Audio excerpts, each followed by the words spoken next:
warahmatullahi wabarakatuh.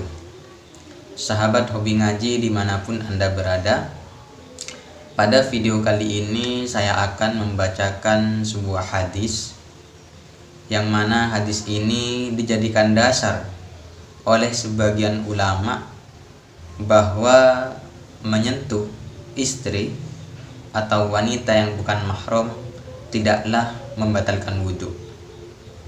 Hadis yang akan saya baca ada di dalam kitab Bulughul Maram, hadis nomor 64. Bismillahirrahmanirrahim. An Aisyata, diriwayatkan dari Sayyidah Aisyah, annan Nabiyya sallallahu alaihi wasallam, sesungguhnya Nabi Muhammad sallallahu alaihi wasallam, qabbala ba'da nisaihi, ialah mencium sebagian istri Rasul. Ba'da nisaihi yang dimaksud ini adalah Siti Aisyah sendiri ya. Tsumma kharaja ila sholati, kemudian Nabi keluar untuk melaksanakan sholat. Walam yatawadda, dan tidak berwudu siapa Nabi. Akhrajahu Ahmadu, mengeluarkan buku kepada hadis siapa Imam Ahmad. Wa dha'afahu al-Bukhari, dan mendhaifkan kepada hadis siapa Imam Bukhari. Hadis riwayat Sayyidah Aisyah ini difahami berbeda oleh sebagian ulama. Ada ulama yang memahami bahwa hadis Sayyidah Aisyah ini merupakan dalil bahwa menyentuh istri tidak membatalkan wudhu. Kemudian ulama ini memahami bahwa ayat dalam Al-Quran yang berbunyi aula mastumun nisa tidak diartikan menyentuh, tapi aula mastumun nisa diartikan jima. Jadi dalilnya menurut ulama ini, menyentuh perempuan, menyentuh istri tidak membatalkan wudhu. Dalilnya satu, hadis riwayat Sayyidah Aisyah. Yang kedua, memahami bahwa aula mastumun nisa dalam Al-Quran bimakna jima, artinya kalau jima baru membatalkan wudhu. Ada ulama yang memahami bahwa aula mastumun nisa itu artinya bukan jima, tapi artinya adalah menyentuh perempuan. Jadi menyentuh perempuan dapat membatalkan wudhu. Terus bagaimana dengan hadis riwayat Sayyidah Aisyah ini? Ulama ini memahami bahwa hadis tersebut adalah minal khosais, termasuk keistimewaan bagi Rasulullah SAW. Kalau keistimewaan bagi Rasul, maka tidak berlaku bagi umatnya. Hanya Rasulullah saja yang menyentuh istrinya tidak membatalkan wudhu, sedangkan bagi umatnya tidak. Kenapa? Karena ini merupakan khosais. Ulama yang ketiga memahami bahwa menyentuh istri itu bisa membatalkan wudhu, bisa tidak membatalkan wudhu. Bisa membatalkan wudhu jika menyentuh dengan syahwat, tidak membatalkan wudhu jika menyentuhnya bi ghairi syahwatin, tanpa syahwat.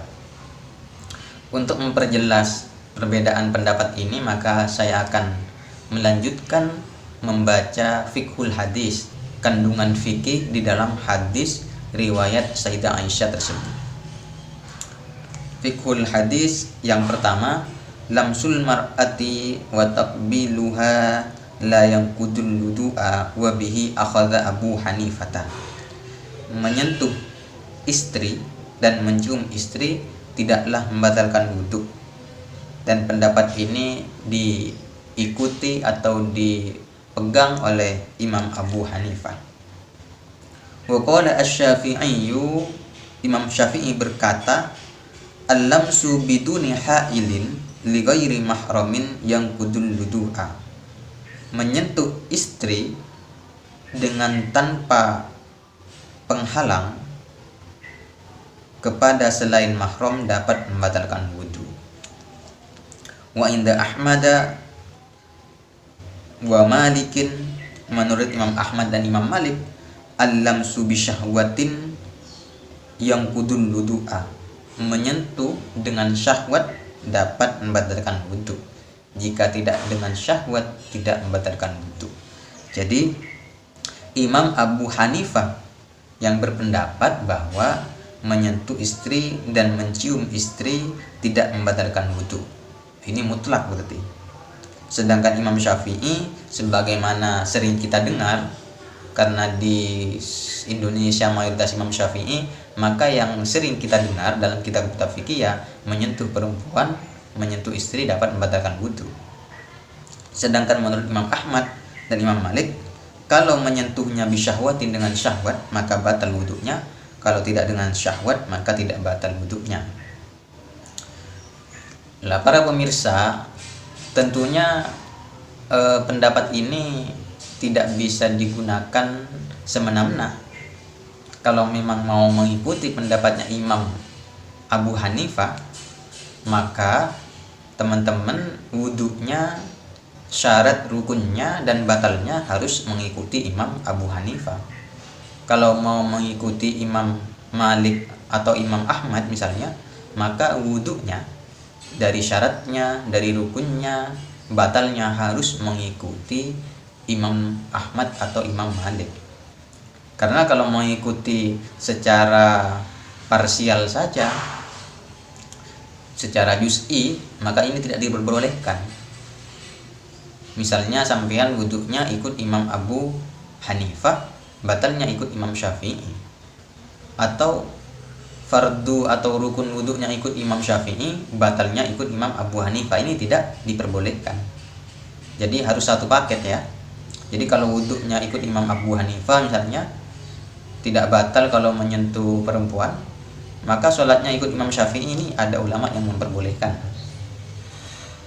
Ini akan dibahas di dalam pembahasan tentang masalah talfik ya. Nanti ada talfik yang tidak diperbolehkan, ada talfik yang diperbolehkan. Karena kalau kita bahas tentang batalnya wudu ya, ada ulama yang mengatakan bahwa memakan daging unta dapat membatalkan wudu.